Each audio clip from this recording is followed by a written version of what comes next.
Well, I play the computer guy, and the thing about this character, it's not a very huge character as opposed to all the others, such as what David plays or Taz plays, but it's a very pivotal character in that in the scene where I'm in my monologue, the computer guy's monologue, you get to learn more about his history. He used to be a disgruntled cop.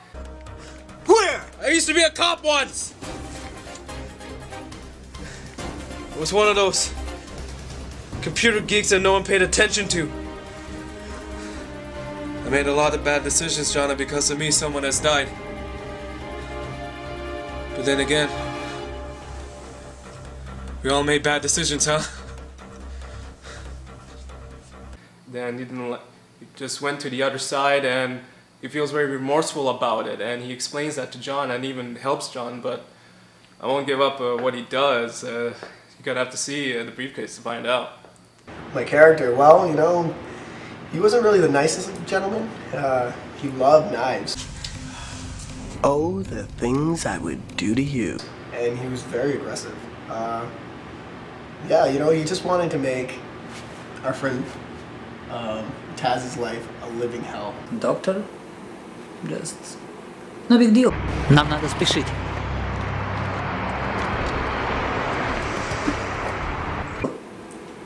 We just help people, you know. Save their life, that's all. What doctors do.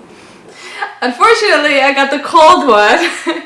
So it was actually really freezing when we were filming. And we were literally wearing like 2-3 jackets each, and we were still cold, and but it turned out to be a lot of fun. There was one day where we were doing the fight scene, and it was very cold. It was freezing because you have to wait for your turn to come, and by that time you're frozen. But once you get into character, it's all good. You get warm.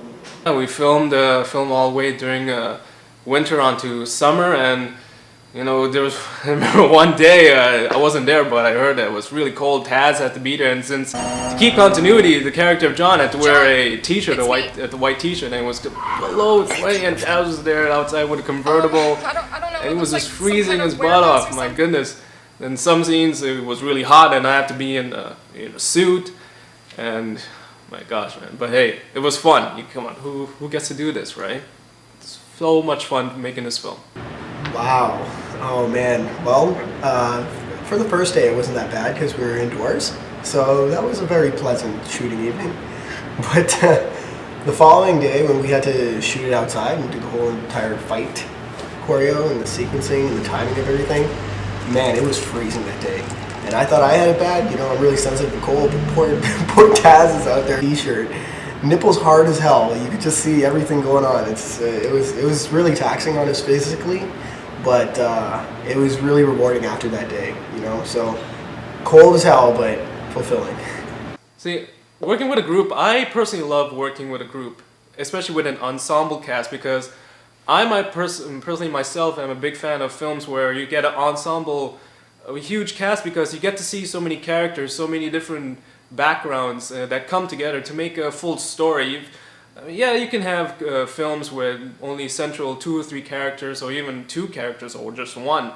But I personally am a fan, as I said, of huge casts, because you can get attached to so many people. And unfortunately, when you get attached, if some go, you feel, oh, I feel bad about that guy. Some of my favorite films is Aliens, where you got a huge ensemble, the Colonial Marines along with Ripley. So working with this cast, you get to see, not only you get John, but you'll get to see my character, you get to see David's and Cassie's, and there's all these different casts, different people. And the main thing that you got to remember is that you're trying to see a world with this film, with the briefcase world, I should say. And the world doesn't consist of 1 or 2 guys. It consists of many people, so you get to see this entire living environment on screen. So that's my personal reason why I like an ensemble cast. I actually don't think I met anybody before that were on the scene that day, but it was a lot of fun. It was great getting to know everybody, and it was just amazing how everybody was so great and so helpful in pretty much everything. And it was my first time on set, and everyone just made it so welcoming and so nice, and I really enjoyed it. We're a very tight-knit group.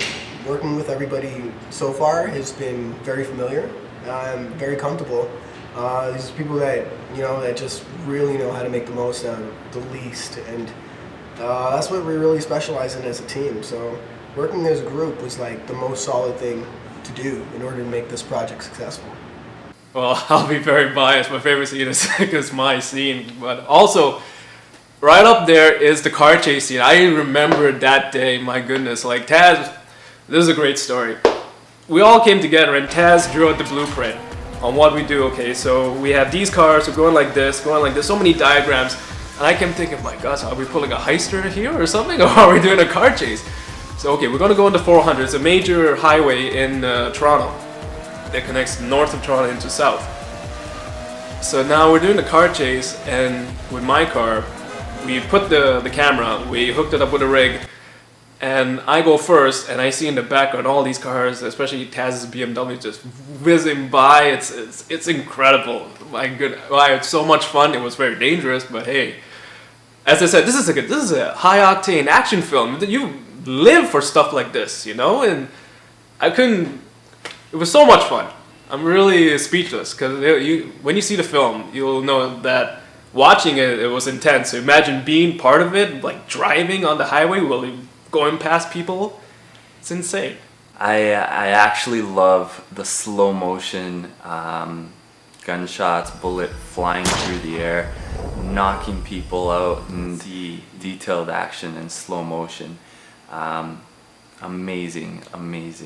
My favorite scene is when John is trying to come into the building, and he's trying to be the smart one with a gun in his hand, and then yet the next thing he knows, he already has a gun pointed at him from the other side, and that was hilarious. See, I worked with Taz. My first experience working with Taz was another project, then we became friends, and working with Taz on the dark side, and now working with Taz again. It's work professionally and also with friendship. You gotta find a balance. Yeah, you can joke around on set and as friends, but also there's a deadline we have to meet, and you gotta keep friendship aside, and be very professional as well. You see many friends in bigger films such as, like, say, Scorsese now with DiCaprio. I'm sure they're good friends, but they work together, but they have a mutual understanding, knowing that, okay, we're making a film, we have a deadline, we have so much money, and so many people riding on this. We gotta keep it professional. Yeah, we can joke aside, but when this is business. Same thing with this. You gotta be, no matter what you do, whether it's on the amateur level, media level, or even when you get to that higher echelon, you gotta keep it professional. And best way to start out is having that mindset. So that's the way we approached it. All of us approached it. We're all good friends. We all came together, helping Taz's vision. But all to remember, keep it professional. Keep it very strict.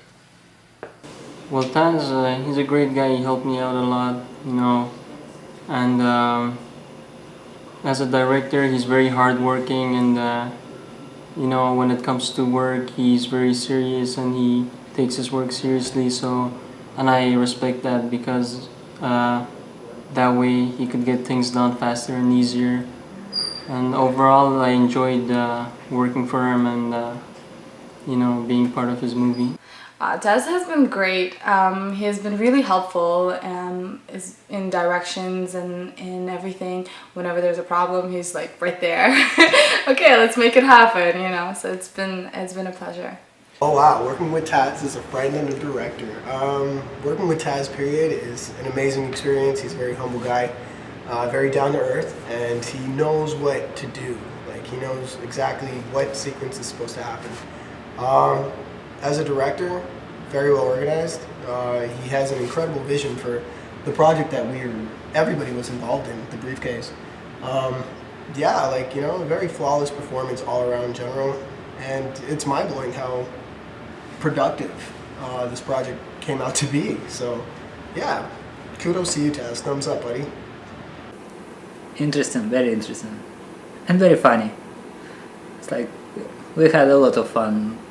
Just, we try to do serious work, but it's very difficult to be serious with Taz. He's a lot of fun. Well, in every project, you hope for the best, but with this one, we knew we were making something special. We knew that, you know, there's a lot of action films nowadays where it takes, I don't know, it's a weird, different approach in that with action films, if you see nowadays, it doesn't feel like an action film, doesn't feel intense enough. Sure, there are scenes and everything, but it's feel as a gimmick. Well, this one, it's a very grounded, very I would say, it dates back to action films that we grew up in. It's very, really gets at you. It's very high impact. You see her. And with a short film with a runtime, we put a lot into it. You're on time. So we always knew that, you know, Oh yeah. we have something really special here. We got something that it's missing. It's really missing. It's funny because, as I said, it dates back to films that we grew up, but you don't see those type of films these days. I don't think you're in any position to be bossy, John. What do you say? Be smart. Take the girl and go home.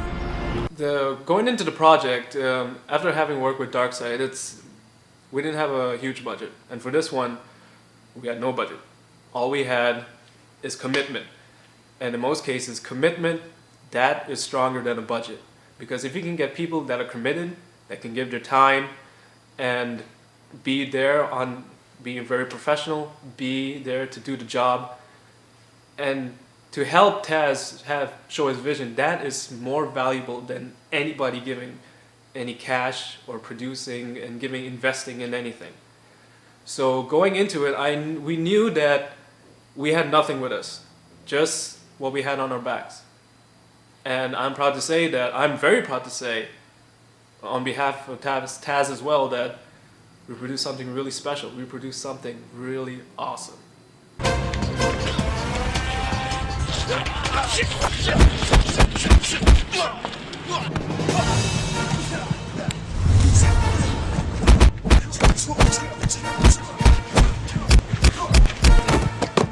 You don't see those type of films these days. Yes, I understand that film has to progress, but does it progress in a right way or does it progress in a wrong way? Does it steer away from the path? Nowadays, you don't find really many action stars. You find normal everyday actors that go into action films, which is fine. There's nothing wrong with that. I mean, each person must be given the opportunity to try new things.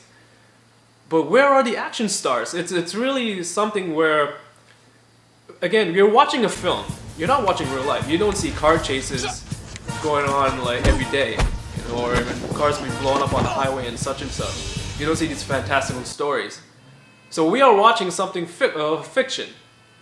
So with that in mind, you gotta understand that you gotta have a hero. You gotta have a certain type. You gotta have a certain action star, and you gotta have something to fit the mold. Let's take the example of Schwarzenegger. You'll never see another Schwarzenegger because he was larger than life. And that's what movies are. They're larger than life. You'll never go. There's not a planet of the Na'vi like Avatar. It's just a fantasy presented to you. And I feel that's what's missing with action films because there are no larger-than-life characters. There's no one, okay, he's an everyday normal guy. Okay, so anybody can do it. But that's not the case. You need someone. Because that's why they stand out. They don't stay within a complete pack. They stand out. You remember Schwarzenegger because he stood out. You remember nowadays The Rock because he stands out. Stallone, he stands out. Everyone, you may think they're the same, but they're different in their own way.